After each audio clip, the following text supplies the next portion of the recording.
Well, it's a very warm Sunday night in July. My watch is saying 26, so not quite the 30 that they were talking about, but it's very, very warm. Almost too warm for drinking beer. Good evening, chaps. So we suitably warmed up and frazzled at the edges. Isn't it outrageous? Get hot next week, apparently. Tomorrow's going to be very hot, isn't it? Yeah. So, as I say, we are... It's Boris Johnson's fault. We're recording this on Sunday, the 10th of July. So it's been, again, a couple of weeks since we were last on the airwaves. So the plan today is to carry on through our beery adventures through the alphabet. And the letters, so we pulled out last time, were letters F, L, and N. Again, we didn't pick the same things this week, which was interesting. Quite a few of the topics that are coming up we have covered on various podcasts over our 39 episodes. So again, as always, a nice little blended mix. Again, it's been a couple of weeks, so we're sure we've got some beery highlights to catch up on. Nicolas got some extortionate drink prices he's going to share you with. In fact, I've got a very nice blackboard that I thought I'd take for Nick. I was in a pub that I've been for a long time. I think last time I might have been in there with Nick. And I thought you'd like the blackboard, Nick, so I'll show you that shortly. So let's move on to beery highlights. So Bruce, you're going to kick us off because again, you've been on this hunt again for some Samuel Smith's pubs which are open. In fact, there was a bit of a Twitter thing this week about this actually, and I did say that we talked about on our podcast because like you, they were bemoaning the fact that so many of those village pubs are still shut, aren't they? But you found some that were open.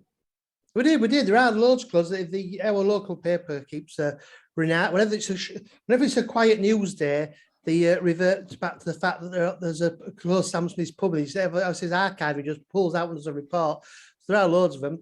Having said that, we've spent the last 3 weeks hunting them out. And also, as I said down there, were the 3 fish and chip shops on our bucket list, which because of the pandemic, we've not got around to visiting where reports are great. So over the last 2 or 3 weeks, when I spoke, we went to Elvington to the Greyhouse. That's not a Sam Smith's pub. Elvington Greyhouse pub was okay. We went to Dunniton Fish and Chip Shop, which is in some converted public loos on a lay-by near the village. They're very disappointed. Been to Osborne, which was great. But then the other night, we decided to go to Sherbet and Helmet, driven by sort of 2 purposes, really, because the Red Bear pub on the High Street in Sherbet and Helmet apparently had undergone a fantastic refurbishment by Mr. Smith. And also there's a cracking fish shop there as well, which people are raving about. So we went on Friday night. Never actually been, like I think most people around here, all the Sherbet and Helmet, those places, you never really have to go to for any reason, is there, Nick, really? It's kind of... Quite coincidentally, Bruce, I was there last week because I had to go to the Milk Bar, which is the infamous bikers place. Yeah. Unbelievable. Thursday night, there must have been about 150 motorbikes up there. But then I was informed that, in fact, Thursday night is one of the meet nights. But no, we did a big charity thing. So they collect a load of cash. So I had to go and collect it and then say, yeah. So it's first time I've been to Shelley Mill, probably about 20 years. So yeah, by a bit of a coincidence. And I spotted those 2 pubs, didn't realise they were Sam Smith's, but thought it's a nice little village, for the pubs that they've got going for them. So yeah. It's a funny old place, isn't it? It's big warehouse land, really, isn't it? It's surrounded by vast warehouses and distribution centres. And of course, at one point, we're surrounded by pits as well. So it's been quite a wealthy town. And now it's surrounded by sort of high employment, low-paid jobs. But obviously, that a thriving little high street, 2 butchers on it, greengrocers, DIY shop. But yeah, this pub was absolutely fantastic. It's been a really old building. Out the back, there's a big old granary and a barn and stables. And there is literally not an inch of it that he has not refurbished. He must have spent... Well, he spent upwards of £1 million on it. The rooms are all like this amazing, like period pieces. There's fireplace in them all. There's going to be probably 5 fires in there come winter. And also, the girl running it as well, I have to say, kudos to her, very, very friendly. So this incredibly upmarket pub in Sherbet and Helmet. But for everybody, it's absolutely stunning. Obviously, sadly, of course, we couldn't take pictures inside. Occasionally, we can get away with it, but not there.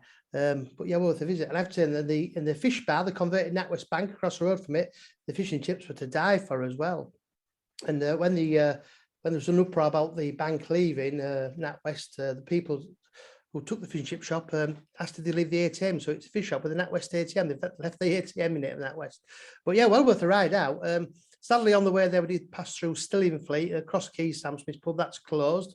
Stillingfleet was, of course, the home of the last pit to be closed in North Yorkshire. It's not been flooded now. But on the way back, so we also stopped at the ferry boat in at Carewood. I was on YouTube, you can see a picture of that. Carewood's a strange little village. It has a very unique vibe to it, hasn't it, Nick? It's by the banks of the Ouse, very small ferry streets, the houses very close to each other. And the ferry boat in there, that feel almost of a pub you'd find like down a little street in a Cornish town, really. So it was a great cracking night out. They say the residents have webbed feet, Bruce. Yeah. But yeah, the stuff on Twitter was on about Mr. Smith's property portfolio, which is why he wasn't particularly bothered about pubs not being open, because, of course, they're still investing for him out there. And again, there was lots of reference to his Canary Wharf, as we've discussed previously. So, but I think I said I think we've got a news article coming up shortly where hopefully they're going to start opening some of these pubs as the new managers finish their training off. Passed through Tascaster on Friday evening, Bruce. Very sad to see the White Horse and Angels still closed. Tragic. Say that would be you call that his tap, wouldn't you? Really? That got mentioned. I mean, again, it's a big hotel. It's not a tap. It's quite a nice hotel. So for myself, again, not much really. Normal stuff. Being quite busy at work. So I was in. I thought it was Aston Villa on Friday. I had to go to a meeting at Aston Villa. So I thought I'd go on the train rather than go on the motorway. So I got back late afternoon. So I thought, you know what, I'm gonna walk up the Hartsell Road, which is a bit like the Otley Road run of the Potteries. Lots of pubs all the way along. Starts in Stoke-on-Trent, the actual town of Stoke, and it finishes in Newcastle under Lyme.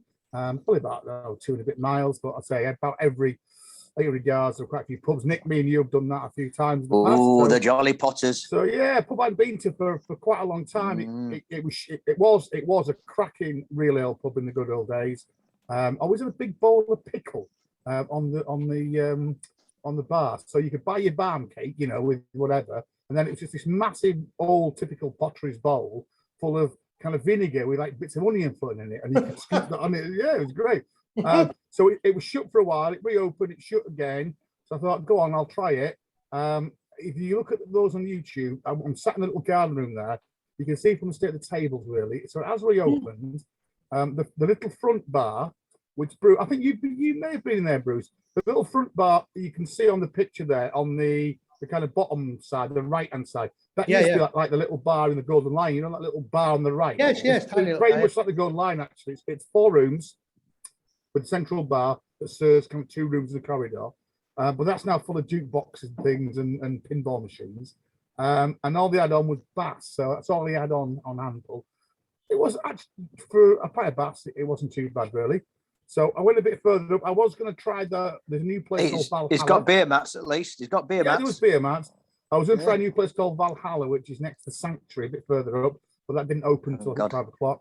So I called him the Artisan Tap. I don't know if you've been in the Artisan Tap, Nick. This is next to the house at home. It's a little bit further up, and it's a strange thing. It was a car repair shop, and then it became a little bit of a hippie cafe, and now it's quite a nice bar actually. And they did have 5 or 6 beers on and ciders. It's a bit of a funny space really. Actually, there's quite a big indoor space, but they also have a very nice little kind of yard at the front, right onto the room. So that was very nice as well. So popped in there, and then I popped in the Hop In, Nick, which again you've been in a couple of times, around the corner from the Greyhound. It actually was the first pub well, not quite the first pub. I had played rugby in Stoke, but when I moved to Stoke back in 1990, this was the first pub I ever went in, because I was put up in some a bed and breakfast just down the road, and I just thought you'd like that board there, Nick. So this is it's a cracking real ale pub. It's a little bit good prices. Good prices. It's got a bit of an Art Deco inside. I guess it was probably an old Marston's pub, I would imagine. Big round bar, tiles. And I say, pint of bass £3, pint of black sheep £3, Oakham Citron, a fine Jarl £3.20, an Ossett Thornbridge Heritage £3.80, a black Irish Bran breakfast £5.50, Tapstone of Voodoo Juice at £3.70, and a Bristol milk stout £3.50. So I actually had a pint of Jarl, which I thought for £3.20 was pretty good, and it was on pretty good form as well. So I know it's quite been a lot of kind of stuff again. On papers about £4 or £5 pints, so I thought you can't really go wrong on some of great those. prices those. Yeah, wasn't very busy. A couple of guys at the bar were chatting. Again, a strange couple came in. both kind of on, on their mobile coats, but then pretty much had a half of everything on the board there, and we're sampling the beers. So it's that kind of pub. So yeah, I think we were sat next. It's got a nice window, long window seat. So we were probably sat where this picture is here, sat at the bar. You can probably remember it. So Nicholas, you've got to tell us then a little bit about some of these extortionate Michael Bublé beers, you've been buying. Well, we've got beer highlight and beer low light. So the highlight were had a little walk up Malton last night. Obviously been working this weekend, so lovely evening. Went up to the old Malton Royal Oak. Lovely big beer garden in the back there, so it was nice to sit and have a couple of pints in the beer garden. Walked back into town. Decided to go to the New Malton, and there was two of the Three Brothers Brewery based up in Stockton-on-Tees. They do one called a Bitter X. It seems that the Northeast breweries are supplying the pubs around us at the moment in time, because Steve's had Three Brothers Brewery. He's also had Durham Brewery as well. He had the dark one that I tried on Wednesday night. It was very nice. So as I say, it seems whether it's a coincidence or whether it's the wholesale suppliers come around different regions and bring a load of beer back. But yeah, so it's all northeastern beer at the moment. So yeah, 2 pints of Bitter X sat overlooking St Michael's. Hello, overlooking St Michael's Church in the marketplace. So that was a highlight Saturday night last night. The low light was Friday night when I was persuaded to accompany my other half to Harewood House, where Michael Bublé was performing. So we got in fairly swiftly, obviously outdoors. 40 minutes queue for a portion of chips. Bar wasn't too bad actually. Walked straight to the bar, but then probably realised why, because they were charging me £5 for a small 330 milliliter can of Beer de Mira Moretti. Wow. The other options were Strongbow cider, which was a 440 milliliter can for a £5, or Meantime IPA at £5.85 for a 330 milliliter can. So I thought, right, I don't want to be standing queuing, so let's go for a can of Beer de Moretti at £5. Let's go for a can of Strongbow at £5. And then he opened both cans. I said, whoa, I said, what are you doing? He said, oh, sorry, mate, it's licensing laws. I said, well, it's not as though I'm going to take it away with me. Am I paying £5 in the middle of a bloody field? So, no, I wasn't impressed. And in fact, the concert was okay, except the concert lasted less than the queue to get out at the end of the night at the car park. Concert lasted 1 hour, 40 minutes. To get out of the car park took us 1 hour and 50 minutes. So the organisation was scandalous. Oh, and they charged us 15 quid for the car parking as well. That's outrageous, isn't it? That was on top of the ticket prices, and I don't tell you what the ticket prices were. So I'm afraid I said to my other half, that's it. Live concerts, never again. They're happy to take your money off you, but at the end of the night, just Lindisfarne in Stafford was cracking, and it was only £3.50 a pint. Yeah. And that's what I'm saying. But what Harewood House and Castlewood and all these places do now is say, oh, it's nothing to do with us. Exactly. It's not our organisation. But yeah, you're still hosting it. And when you're getting like a myriad of complaints and your name is Harewood House, scandal, shocking, never again, then surely you should be talking to these promoters. And before you allow people to come along and supposedly just use your property, you should be ensuring that they've got the logistics in place to deal with what they need to deal with. I worked out they must have made £100,000 just in the car parking that night. And yet, as I say, it just turned into complete free-for-all. Talk about global warming, 5,000-6,000 cars trying to get off a field in the middle of the night.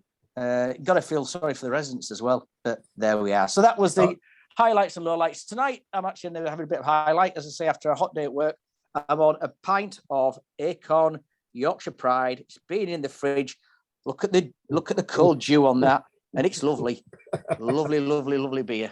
Well, I said to Nick, I managed to get 6 of those Morettis for a £5. That's what Steve's been doing. So I must admit, I've been on those. We're quite like a large, what it's been called. I've been sampling some limestone beers today because friends are hosting sister's 50th birthday. They'd been in the brewery. So not too much of the driving. So I'm actually on the squash tonight. Do you see that thing about Glastonbury as well, where they were charging up all those electric cars with diesel generators? Which again, just so all these Teslas were all being, oh look, we're so green, and it worked out. Yeah, actually, there were diesel generators that were creating that. Anyway, the bloody hippies. A bit stupid.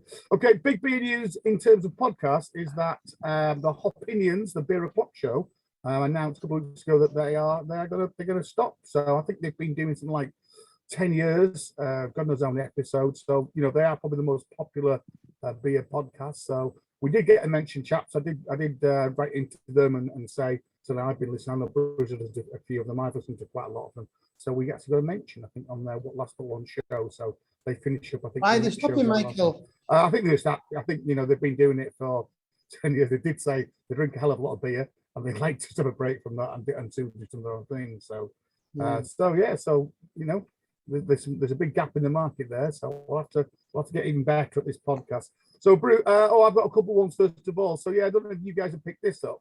It's been quite a bit of debate recently. In fact, they did it on the opinion show this week about craft and cask, and I know I think Camera are having a bit of a debate about what you should call craft beer, and it's very much, that's become, hasn't it, quite a trendy thing, isn't it? And again, a bit like Camera used to be fat blokes in anoraks, with the tankards on their belts. Then craft now is you've got to have a big beard, haven't you? And have like avocado, crushed avocado for your breakfast with a pint of whatever. Those beers that you hate. But the point we're making that one or two, some of them, I guess you call them macro breweries, wouldn't you? Carlsberg, Marston's, Green King, Sharps, and St Austell have got together to try and look at cask and say, look, cask isn't boring. You could do quite a lot of different things with cask. And I think, and I mentioned when I was down in Devon, we were St Austell were pushing out a few different casks, and they're still been using Anthem, which is their new pale ale of summer anthem. So just thought that was just worth throwing in there. That progressive cask ale, watch that. I think that's going to be the new nose. And I think you mentioned that Taylor's have been doing some different beers as well, haven't they, Bruce? They pushed out a little bit. Yes, that's really pushing that all over social media out there. And then Bruce, you sent me a couple of these in. So the first one, shock, horror, whatever. There are plans to actually Otley Road run. Man.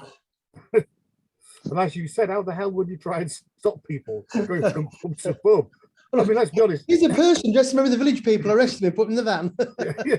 I mean, that bit of Leeds isn't okay. It's all right as you get a bit further up the road towards kind of the side of Headingley, but I mean, it's not the most lubrious part of Leeds, and a lot of those pubs probably wouldn't survive, would they? Absolutely. I know you've got the universities kind of either end of it, but so there was the Leeds Live. We're talking about again, residents have got up. So I guess what it is, again, there's quite a few trendy new kind of apartments up there, and I guess as always, it's people moving in and saying, oh.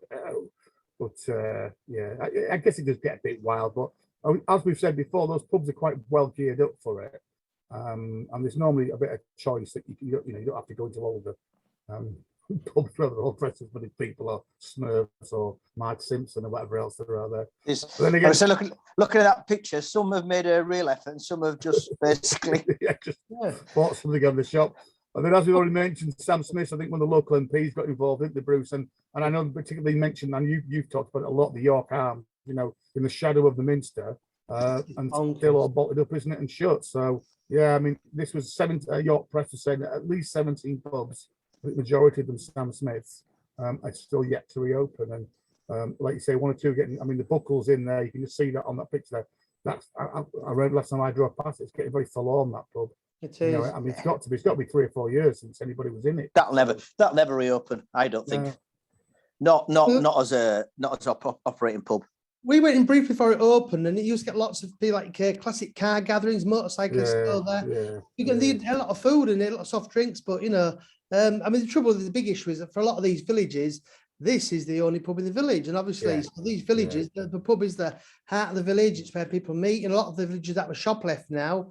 And so when they close, it really is sad. I mean, I want to ask him Richard there over the duck pond and things like that. There's nowhere else to go. And I mean, the other thing is, I mean, the brewery don't sell beer, Robbie. I mean, you very rarely see Sam Smith's beer in any other pub apart from Sam Smith's pub. Few, So I mean, all these pubs must have an impact on the brewery as well. Absolutely, they're having to produce, and not only that, but of course the knock on that they have the whole, the all on sale, all of their lemonades and spirits that they all buy in house, don't they? Everything's in house. So you thought there's been a hit there on that business as well. It's just, I mean, people spend hours discussing it. A lot of people think it's so wealthy that what we see as being a big issue is irrelevant. Yes, I suppose the other big news should mention, of course, is that it being news this week, and we've all done things after too much drink that you wouldn't be too proud about. I mean, I've seen Michael drunk drop a Chinese sweet corn wing and eat it. I've seen Nick being sick in a waste paper basket that had holes in the bottom and it came on the run floor. I mean, not so long I came very close to getting thrown at the American Brown and Savoy, but I suppose none of us have indirectly thrown down the government for having too much drink, have we? Situations happen this week. I mean, you know. And what about when you put your head through the closed window to be sick, Brooks? They're exactly that one. Yeah, that's one. Yeah. But none of us have come close to the repercussions of having too much to drink and behaving badly. I mean, I wonder what he was drinking. Yeah, astonishing, absolutely astonishing. Yeah. I don't think he was on the pale ale by the sounds of it. I don't think he was. We mentioned the local camera association magazines, and just to make the point that Beer Leeds is quite a good one actually, and they have it online. It's a great read, and the latest one is out there. There's a nice picture of Foley's Bar there, and I think North Bar are celebrating their 30th birthday I think this week, which again many have said that's quite a milestone for North Bar, who again were kind of one of the first pubs in York that began, Leeds, that began to really push, different beers and broke a little bit of the old Tetley's kind of monopoly. And again, you guys know you've managed to get a copy yet, but there's quite a nice visit to Wakefield. So a little bit like your visit to Wakefield, and I think it picks up most of the places that you went as well, because you said you quite enjoyed Wakefield. Oh, it's that you would go again. I don't think I've ever seen a Beer Leeds. I haven't. I normally. Well, if you look, it's only issue 3, so it's a fairly new one. So that'll be it. The other 2. It's worth looking out for. Just Google it, and you'll get the link. And I know I've picked up Craven and District before. Often pick those up when we go out Keithley Skipton way, but that's why it's a new one then. Okay. Okie dokie. Right. Well, let's get on to these letters then, guys. So I said this week it was F, L, and N, which is a little bit easier than perhaps the previous couple of weeks that we've had. And I say the good thing again is we all came up with slightly different ones. So I can't remember actually what order I put these in. So here's our lovely Bounce Patrol people giving us the letter F. Oh, and I'm going to kick us off. So I haven't picked a pub or a brewery. I've just picked Friday night. Because I think for me, I don't know, even as I got older, the kind of tingle at about 3 o'clock about going out for some beers on Friday. I must admit, I'm pretty much, That means you're alcoholic. Well, possibly. But I think for me, I'd rather be on Friday night than any other night of the week. And to be honest, these days I don't normally drink any other night apart from Friday night. So you only work 5 days a week, but those that have to work 7 days a week sometimes. Well, Friday I go nights. to work 5 days a week. It doesn't mean I don't work more than 5 days a week. So for me, Friday night is still the night. Ask Bruce how many days he goes to work. It's still the night. Then I think it's the best night. I think Saturday night's always been a bit weird. Saturday night. Saturday night's always more about couples and people going home. And I must admit, I've always been a bit of a sucker for a beer on the way home from work on a Friday. So I'm fairly religious in that pretty much every Friday night I go and have a drink. And if nobody else is going, I just go on my own. And I guess it's my de-wind. It's my kind of stress out for the weekend ahead and week ahead really. So I say my normal kind of triple is I walk down the hill, go to the Boat and Horses. They normally have 5 or 6 different beers on there, and then toddle off to the hot water cellar. They don't have any cask in there, so I normally have to pick a couple of keg beers and look at some and normally message Bruce with some mad 15% stout that somebody's trying in there, and then normally end up in Mellards. And again, Mellards now always have a range of 4 casks and about another 6 or 7 keg beers on. So Friday night, Bruce. Friday, I mean, it was Friday night when we were younger. Was the night we went out, wasn't it? It was, and I think you're right. I think Friday night in the pub after 5 o'clock, there's a big melting pot of people from all types of jobs, and especially in smaller communities. I must admit, I kind of got the habit of doing it now because I think in York there's so many tourists that so spread out. You don't get that treat. But I remember in Malton, at 6 o'clock in Sotheby's, it was great. 3 deep at the bar, people from all over town there, all walks of life.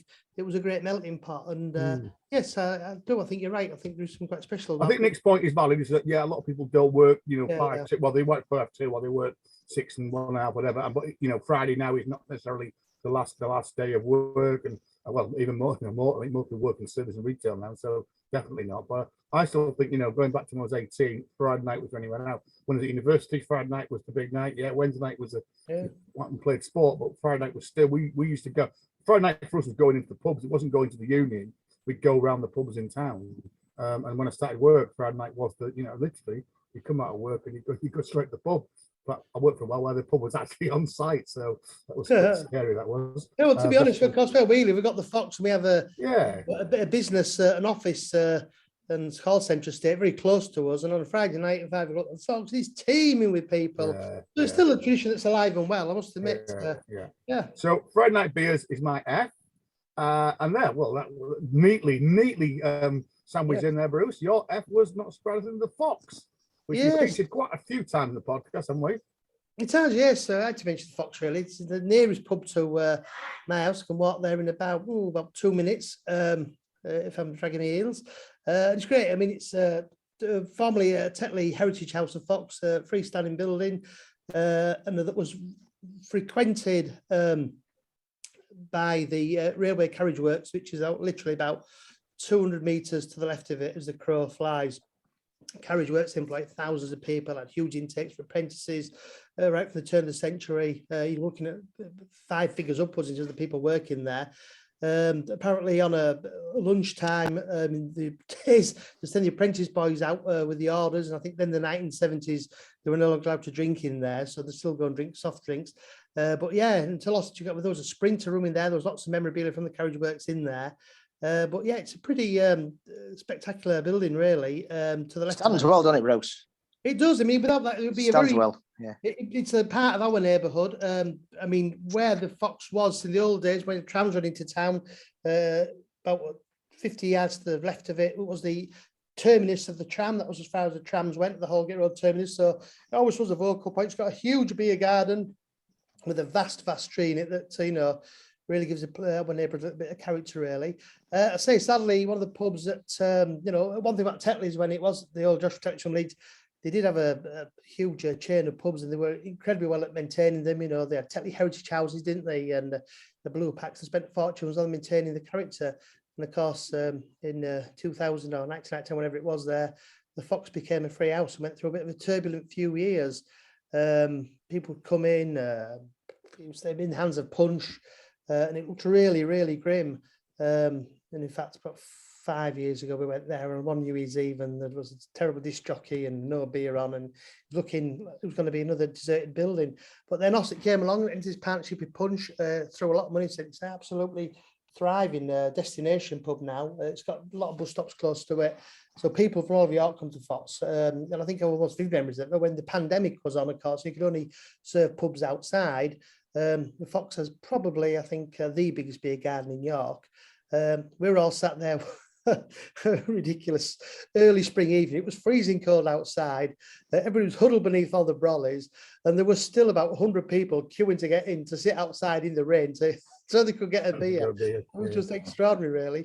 So yeah, very much hard for our neighbour the Fox. Great. Yeah, I think you're pretty blessed with having that on your doorstep. It's a cracking, like you said, it's a cracking pub. It's got some very different. I mean, all the rooms are different. It's quite modern. It gets a bit modern at the back, doesn't it? But those rooms, I mean, the front bar there that you can see is a classic front bar with the rooms that we tend to go on the left hand side of the sprint room at the back there. Again, it's an Ossett pub, so they normally have 5 or 6 Ossets on, but they always probably have another 4 or 5 guest beers on, don't they? Like a beery place. Yeah, they've got their subsidiaries on and a good range of beers. They'll be able to start doing food. The other thing about Ossett is, of course, as I said, there's Ossett, be a bit careful. We keep talking about how familiarity does breed contempt, and it seems to me now that every pub I go to has got Ossett beer or White Rat on now. Yeah, they definitely have a good pub. Maybe need to keep an eye on that, yeah. Okay, so we've moved on to breweries there, which ties in quite nice, because Nick's F, again, is one that's been mentioned quite a few times, and I know that you might reach out and throw something up in the air, some merchandising memorabilia, and so Nick has chosen Fuller's. Yeah, no, I was going to, but I realised, I haven't brought it with me. I would have chucked my big Griffin sign up in the air, so it's up in the attic at the moment. But yeah, that's why, not just because I like their logo from the brewery area side of things. I think it's always been distinctive. It's always been traditional, certainly when you're walking around London or other cities as well. And you see that top of any pub sign, and you see the red Fullers with a gold and the Griffin on top. You can spot the silhouette from quite a way away. I think I remember telling you when last time I went to Bath, walking down one of the main streets looking for a pub, and looked down a little side street, and I couldn't even see the name of the pub, but I could see the outline of the Fullers, that top bar banner with the Griffin, and I knew it was a Fuller's pub, and it was actually the Crystal Palace. Nice pub to find in there. So yeah, Fuller's. I have been to the brewery. We made a bit of a trek last time. Well, not last time. We remember about 10, 15 years ago. So it's a fair way out, west of London, by the River Thames there. In Old Chiswick. Yeah, that's right, Old Chiswick. And in fact, the site of the brewery, they can trace back. Brewing took place there right the way back to the 17th century. But in fact, it was in 1829 that John Fuller injected cash into the brewery that was there. And then by 1845, his son had taken over. And he was joined by a Henry Smith from the Romford Brewery, and his brother-in-law, who was head brewer, called John Turner, which is then how you got the name of Fuller, Smith and Turner, which that was the official title for many, many, many years afterwards, even though people still more commonly referred to it as Fuller's. So I like the beers. Once again, I would put Fuller's London Pride in my top 5 of bottled beers. When you go down to London, it's always normally pretty consistent. Obviously, I don't like Southern beer as much as I like Northern beer because it's not pulled with a head. So it is always pulled a little bit flat down there. But it's always consistent. I say they do a good range. They have started to diversify a bit now with their beer range, but they've always got that core range, some of which you can see displayed on the screen there, the people watching YouTube. You've got the London Pride, the Golden Pride, London Porter. The Black Cab Porter's quite nice. That's like a stout. Chiswick Bitter. ESB is a really nice one. If we... Which pub is it? Is it Stockton on Derwent? No, Sutton on Derwent, isn't it, Bruce? Yes. There's that anomaly that they stock Fuller's beers, don't they? Yeah, it's not a Fuller's pub. Yeah, but they have. I think it is a Fuller's pub. But you know, we were out at Melbourne the other week, and we should have gone on really. We were out at Elverton rather, and should have gone the next few miles. Yeah, it's weird estate. If it's in a Fuller's pub, I wonder if it's still the case. Very good food there. No, it's not. It's not Fuller's pub, because obviously I was part of their membership scheme, and whenever they were having evenings and free beer were being given out, it was like find your closest Fuller's pub, and I had to go to Birmingham, which was completely practical for me. But if you remember, going back, they used to have ESB in there, and they used to serve it straight from the barrel in a jug. Yeah. In those big goblet glasses. I mean, Fuller's were one of the first breweries that I came across to actually do a different shaped glass as well. And certainly ESB was in one of those big, thick glass goblets. So yeah, I don't mind an ESB once again in the bottlers as well.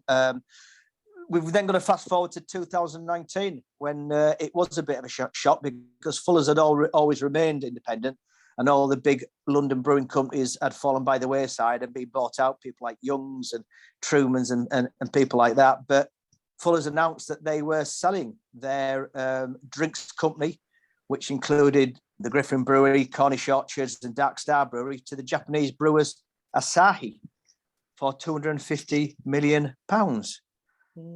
Pleased to say that, Asahi made the promise that brewing would carry on at the Griffin Brewery, and it still is doing.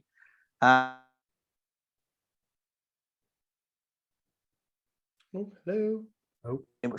Branding's got a bit more modern, which I don't like.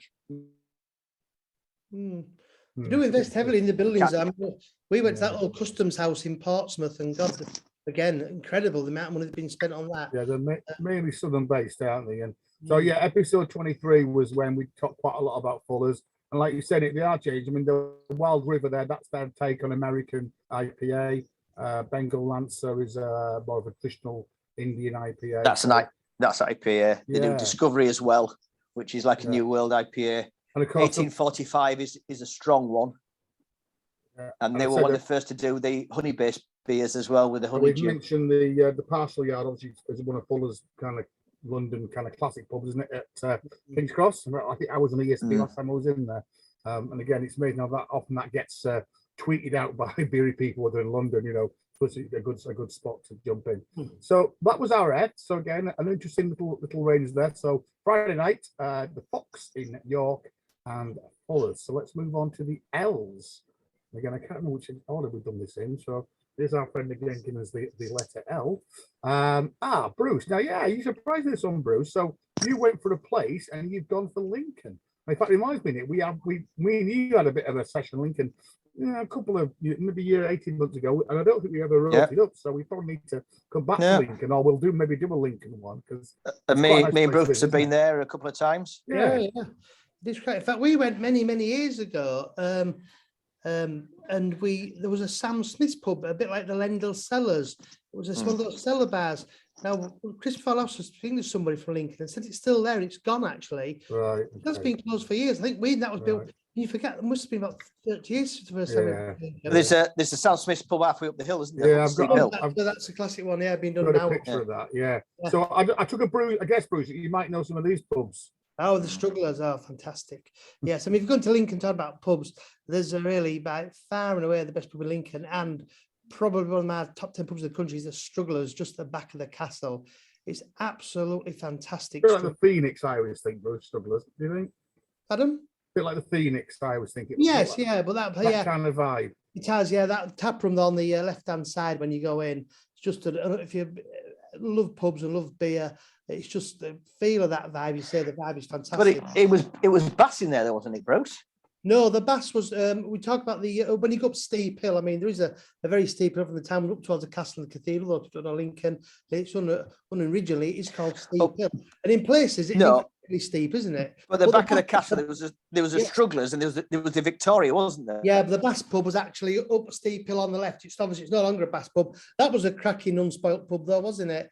I've not been in that pub for a lot of years, but I mean, I remember going there with you again 25 years ago. But I remember going to Strugglers and having a pint of Bass, and then round the corner in Victoria, it was normally Bateman's that they had in there. Yeah, Victoria's a good pub, but Strugglers is a fantastic pub. So the Sam Smith's pub is one of those pubs that's been extensively. I couldn't get a good picture of it. I trying to look. I thought I had a picture of it actually. It's a massive pub. It looks quite small when you go in initially, and then it opens out in the back. And me and Nick, we went upstairs, didn't we? We were sat, and it's all glass at the back. They spent a hell of a lot of money on it. Yeah, really, where the toilets are. And then I said some of the ones that me and Nick have been, so I don't know where. The Bishop's Mitre or Bishop's Hat. I think that's on the main strag. And then have you ever been the Witch of Wardrobe, Bruce? Down by the river? No, I haven't. So do you know where the bridge is? Where the old-fashioned bridge where you go from the canal basin? And there's a it's just there. It's just through there. I think that's like the shopping centre there. And although it's a Marston's pub, we've been there a few times, Nick, and it's always got a good range of beers in it. Quite interesting. Like you say again, halfway up the steep hill there is the Sam Smith's, but I think it's called something Widow's Cauldron. It's got a witch. I know, I've forgotten the name of it. Linked it to it, yeah. And of course, you've got the famous pie shop, which is actually a restaurant about 30 yards to the left of the Sam Smith's pub. That's a bit of a Lincoln institution as well, isn't it? Yeah, and obviously you've got the port, at the bottom, and there's actually a couple of pubs that we went to. There is that Royal William the Fourth is all right.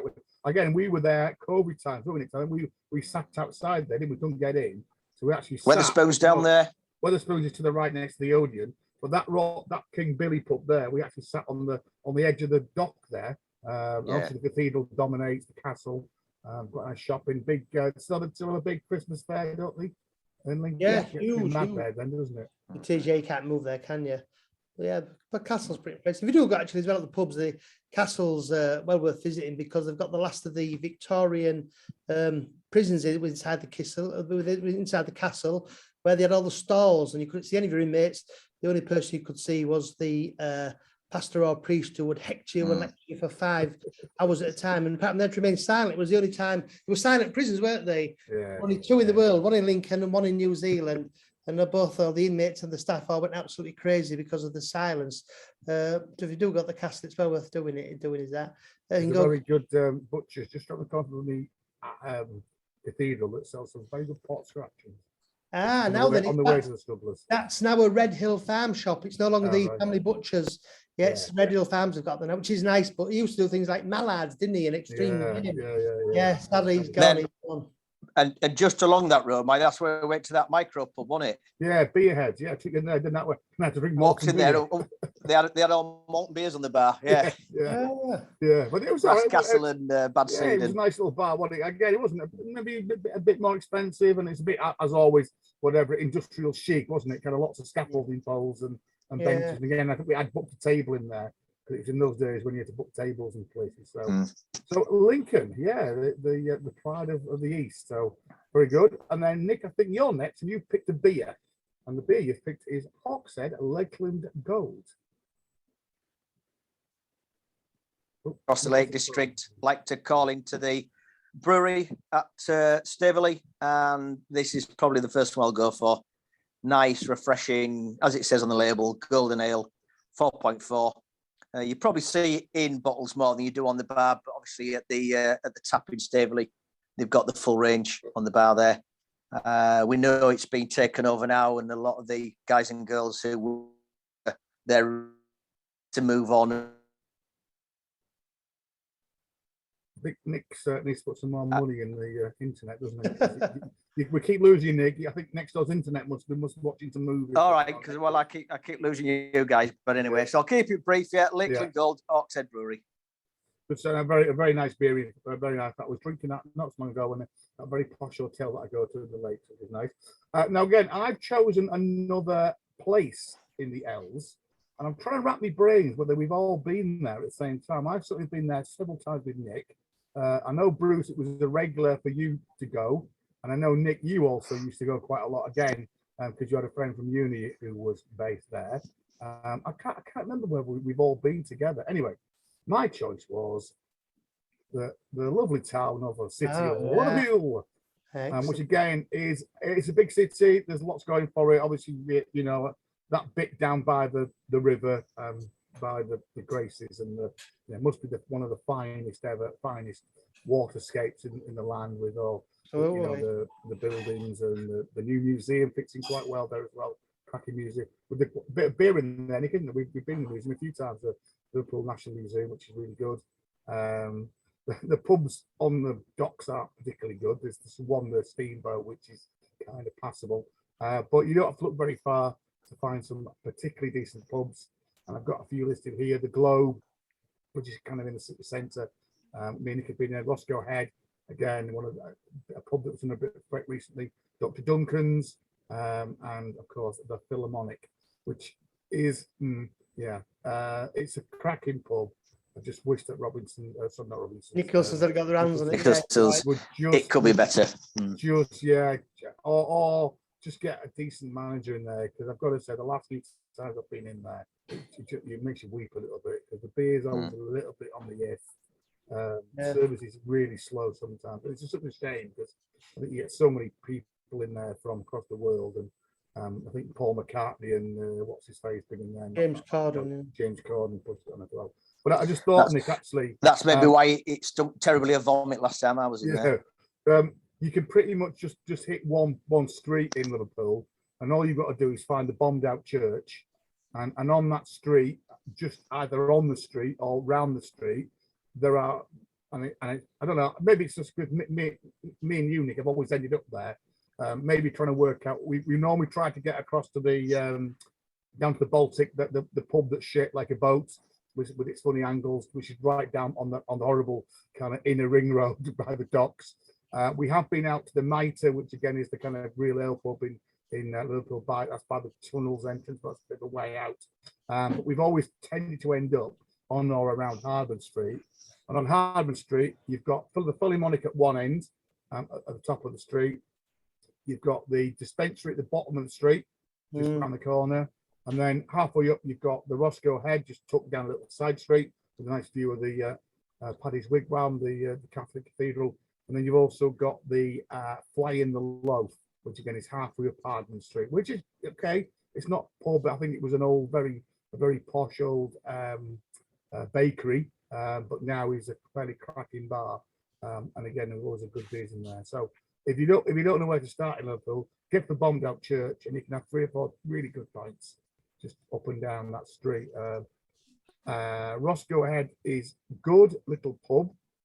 Maybe not that salubrious. So I think probably dispensary. Is that what you think, Nick? If I was going to go and pick one of those pubs, I think I'd probably go to the dispensary. It's always been quite busy. We've been in there. There's not a great deal of seating. And if you go in the Philharmonic, just going for a pee, because you've got to go into the men's toilets, which I've put a picture on YouTube. Although there are often quite cut of the women in there taking pictures as well, because women are although it doesn't smell very good these days. So so that was my Liverpool. So I don't think we've ever all been there at the same time, have we? No. Yeah. I mean, sorry, I had a friend in Liverpool. He passed away last year, but he took me to some. And actually, you mentioned the Globe there with the famous sloping floor, but the Cooper's pub right next door to the Globe, they've got turns on, or they used to have musical turns that come from 11 in the morning till 11 at night. I mean, some of these guys are getting like a $5 an hour by the way they sung, but yeah, you could go in there at 11 in the morning. There was a turn on. It was absolutely. Well, the Globe is just outside one of the entrances to one of the indoor precincts, isn't it? And me and Angus used to go in there. The nice thing about the Globe was you used to get all the old gadgets going there, the old lassies who've been doing the shopping. And, they used to itch up for you. And then, it's only a little 2-room pub again. But, it used to be rammed. And like you say, somebody used to play in a piano like 1:30 on a Monday afternoon and, having a sing-along and all that sort of stuff. So it really was. It was like a little local pub and it was easily passed, you wouldn't really notice it. I think out of all the pubs, I would say probably the Globe is my favourite. Yeah, although we used to go on the line quite a lot, Nick, on that one on the corner that's up by... not far from Matthew Street, where the kind of Beatles bit is. You go a bit further up there, this one on the corner of the Lion, and that's the old Cracks down there from there as well. It's one of the John Lennon pubs, and there's some really good pubs up there. We used to go to the grapes down there, which is sort of like a bit of an Irish. Quite nice as well. Yeah. The thing about Liverpool, of course, is that everyone's a comedian, aren't they? I'm not. The last time I went, it was a winter's day before the pandemic, when they were doing the £1 to £10 travel all day train fares. And I'd gone with Ben and friend David and friend John. Now, obviously, Ben was about 15 and I was like 50 something, and David's about 17. John's 19 October, so it's 4 generations of people. Now, we've not been somewhere for a while. You lose your bearings, don't you? So I'm sure we're going the right way for the Philharmonic. And there was a bloke cleaning the streets, and we stopped and said, we're going to the right direction at Philharmonic. He goes, it's just up there, keep walking. He says, how long will it take it? And in turn, he points to Ben, he goes, it'll take him about 5 minutes, he goes. It'll take him about 10 minutes. It'll take him about 20 minutes. And then pointing to John, I say it was 9 steps, and he goes, if he sets off now, he says he might fucking get there in 5 years. Everyone's a comedian. Absolutely. Right. So again, interesting L's. So let's move on to our ends. And again, a nice little mix here. So I'm surprised you guys didn't go with my choice. Yeah. Well, I really am surprised. Here we go then. So I think actually with this ended up being, I was trying to find, I think this was Bruce's pub of the year and the pub of the winter, and also I think Bruce's Moon of the Water pub. So there's a little tempting tease here of I think that's the room across from the back of the bar, isn't it? That kind of front room, with a fire that looks like it's straight out of Bridgerton or something. It's definitely 18th century. And a little clue, I found this cracking picture as well. Oh, wow. I've got a feeling that the little lady there is actually Nelly. Nelly, could be. Facebook, which is, it hasn't changed much, has it really? No, it hasn't. There's still no sign outside, just a slightly rickety horse. And again, back in episode 5, we talked long and thing about this place, Nicholas. So it's called the White Horse, but it's under the end because everybody knows it as Nelly's. In Beverley, corner of Walkergate and Hengate, they can trace it back to pre-1666 when they reckoned it would have been a coaching inn, which obviously, when you look at that photographs there, you've got that end opening there. Yeah. And also it has got a car park around the back. You can see where the stables would have been. It's on quite a busy junction in Beverley as well. So that's why it would have been a coaching inn. The name Nelly, it comes from the daughter of the Collinson family, who bought the pub off the church opposite. The church has also got some history to it as well. We're not talking about the minster, we're talking about the church, but supposedly within the church, there are some wood carvings, and it gave Alice in Wonderland, the guy who wrote that, A.A. Milne, no. Who wrote Alice in Wonderland, guys? Oh, he wrote Winnie the Pooh. Alice in Wonderland was it'll come to me. Anyway, we're talking about beers and not talking about literary, are we? So, but yeah, so the Mad Hatter, there is supposed to be a carving in there of a rabbit or a hare wearing a hat, and so the guy who wrote Alice in Wonderland got the inspiration supposedly. But anyway, so the pub was owned by the church, and the Collinson family bought the pub in 1927. And for a good amount of time before it was then actually sold to Sam Smith in 1976, it was the daughter of the family was running it, and she was known as Nelly. So everybody knows it as Nellie's, and it is almost like stepping back to 1927. It's still lit by gas lights, so you get that distinctive smell as you walk in there. You get the heat as well, whether it be in winter, it's quite warming because obviously being a typical Sam Smith's pub, it's got the real fires.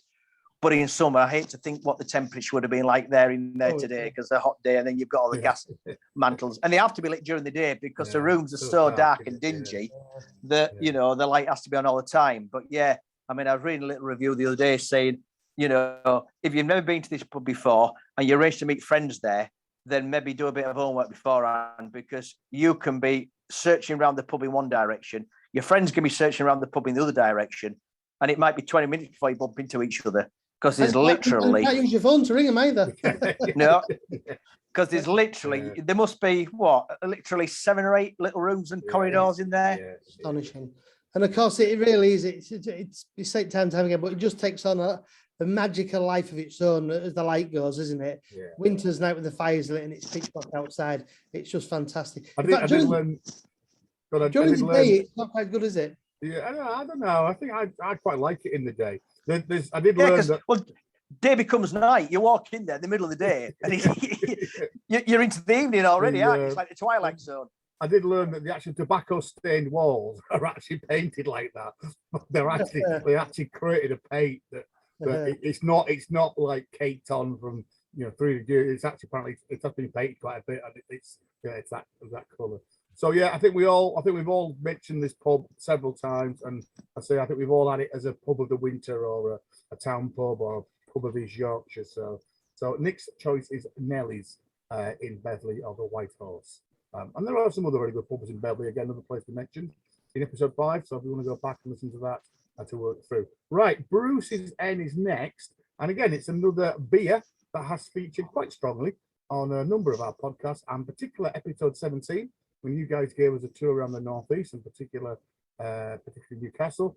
And we've talked about this ale again when me and Nick talked about Northumberland, which was our New Year podcast. And we talked about maybe its slight demise as of recent years, because it's another beer that's going to be handed around a bit, hasn't it? There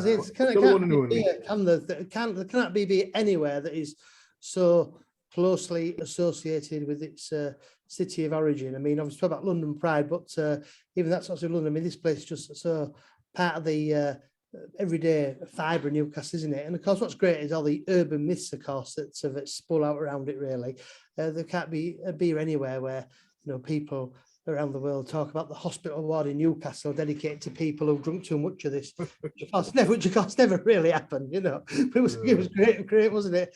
I used to have a lot of relatives in America, and I don't want to be a fellow called Bill Finnegan.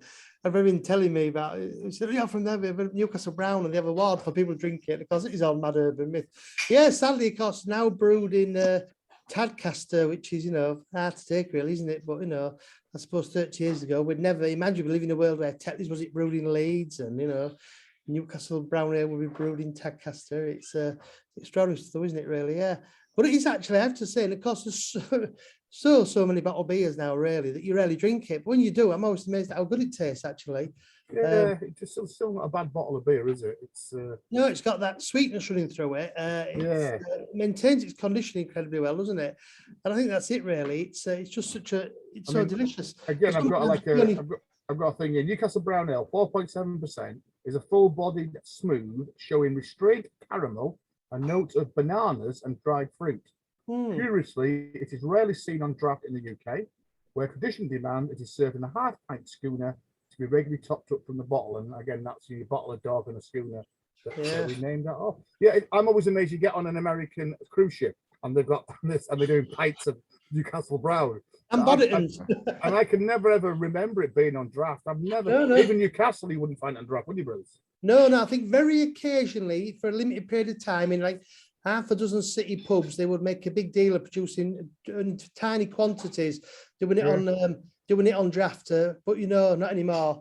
I'm sure its sales must be a fraction of what it's its peak, really. But in the days when, of course, there were all the guest beers and limited craft beers and limited range of beers, it was just every single pub bought a Newcastle Brown, didn't it? You know. Yeah. Last time I bought some, Bruce, I think it's when we came to you at Christmas, and I think I found 4 cans in home baggies, didn't I? You did. I've still got a can.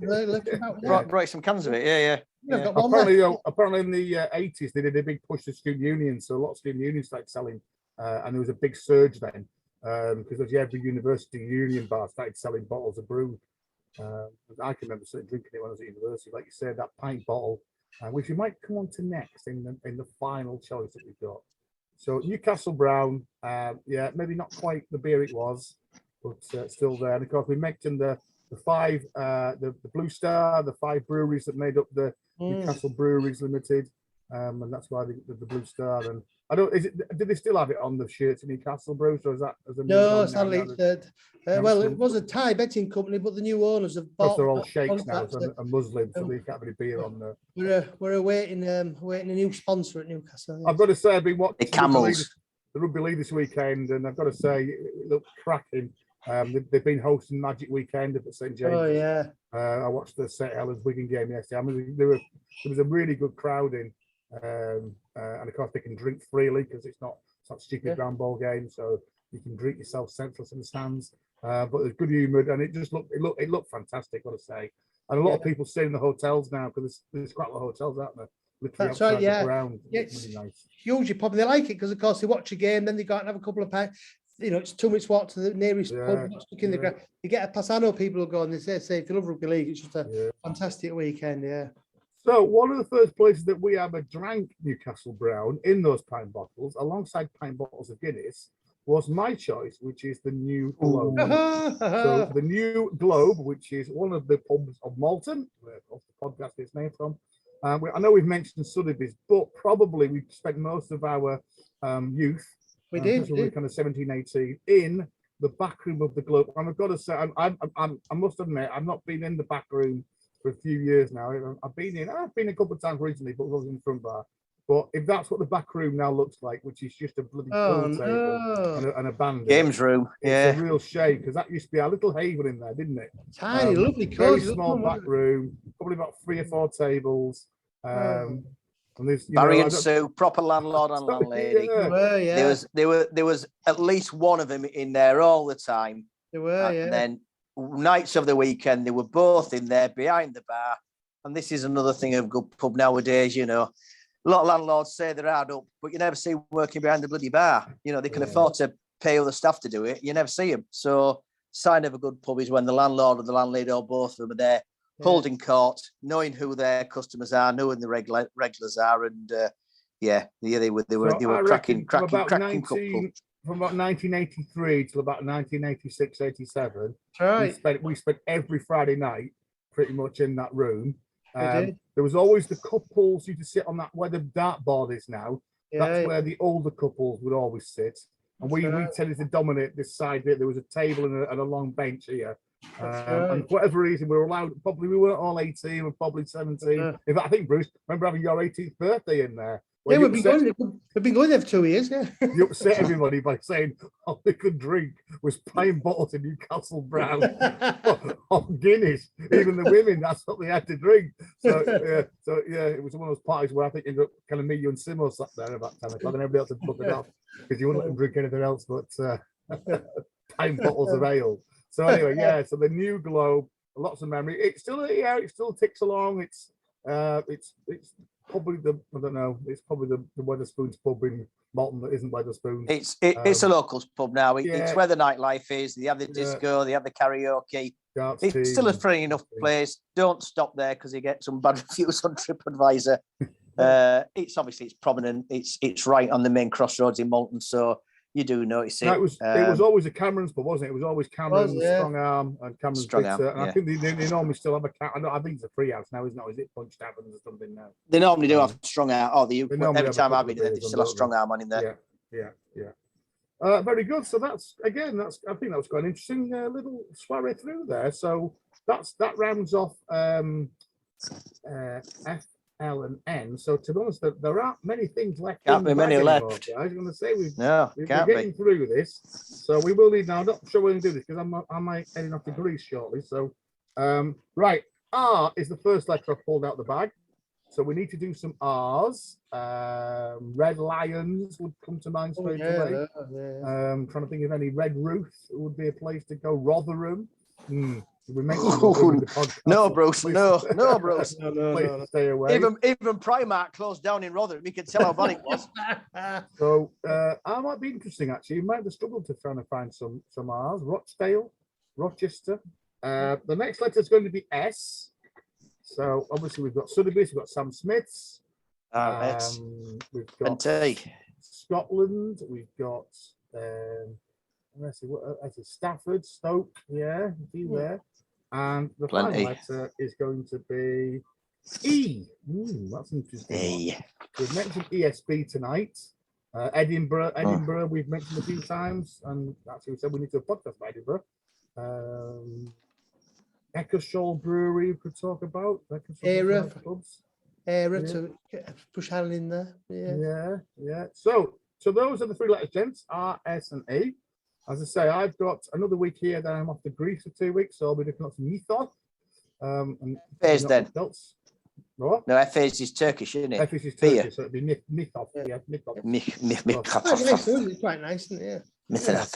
So that's it. Any plans for yourself, you guys? I know, Nick, you've got another work stretch coming up, I think. A couple of days off now, so right. I might get myself out if the weather's nice. Might even use some public transport and just go for a little mosey around. I mean, I went to York the other week, Bruce, and it's still very quiet, isn't it? You know, took Mum through, and we were walking down Coney Street, and I said, you know, to think we're basically on the edge of the main holiday season now. And I said, just look how quiet the streets are like. So, you know. It was Magnet Cup Day yesterday. It wasn't quiet yesterday, I can tell you. It was chaos. Right, yeah. I'm going to the Yorkshire show on Tuesday, yes. So that's right, yeah. I've been to see what the beers, which brews are there, and what they're charging, yes. Yeah. Well, unfortunately, Bruce, I think it's Black Sheep as the monopoly. So you'll be able to get Black Sheep or it's Peroni. But I say the good thing is, look out for the polycarbonate Peroni glasses because they look just like the proper glass ones. The plastic. In fact, I'd take a shopping bag with you, Bruce, and gather them up, and you can get them on eBay for £2 or £3 a go. All right, interesting. Because people, what people have had them, they just leave them lying in the grass. And as I say, you could gather a couple of dozen up and basically pay for your beer.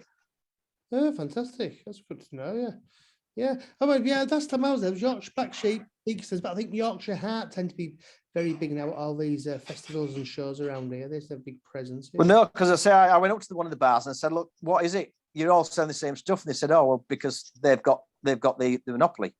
They won't let any of the breweries on. In fact, the only other beer I tasted that day was on the Welcome to Yorkshire stand." Wow. And I think they had Ilkley Brewery there, and they were giving samples away. And even he said, "Oh, we're not." I said, "Can't just buy a pint." He says, "No." He says, "We're only here because we're giving samples because they just launched a series of walks, and I can't remember what they called it. They had quite a little clever tagline." And he said, "So where every pint of this that we sell in our pubs, 10 pence is going to go towards one of the walks or something like that." So he said, "No," he said, we can't sell it. He says, I said, "Yeah." I says, "All I'm seeing is Black Sheep." He says, "Yeah, that's because they've got the franchise. So all you can buy is," it's like you said, like these places where you've been before, Bruce, and Heineken have the franchise and you can't get anything else apart from that on site. And yet, the Yorkshire show is supposed to be a celebration of everything Yorkshire. Yeah, that's and very thinking, not in the spirit of it all, is it really? What was my last count? 154 breweries in Yorkshire. You know, that's, when you have got people coming from all over the country and indeed all over the world, it could be a showcase for great Yorkshire brewers. But no, whoever's prepared to pay the highest price gets the monopoly. Might have changed, you might get a pleasant surprise, Bruce, on Tuesday, but don't be disappointed if you don't. Well, I've been going to Yorkshire shows all my life on off every few years, and to be honest, it never ever changes. I keep saying I'm never going to go again for like 10 years, but Harry Grayson won't be there this year, unfortunately. No, they must mention Harry Grayson. Long silence for him, yes. Yeah, that was a big shock to us all up here. Yes, he was our local BBC news anchor for about 30. Right, so we'll look forward to Bruce giving us a feedback from the Great Yorkshire show, and we'll nick from the little adventures, and we'll catch you up in the next couple of weeks or so. We're going to do one before you go on holiday, because I'm away for 2 weeks then. We might try and squeeze one in then. So you need to give me these numbers, these letters quick then, gentlemen.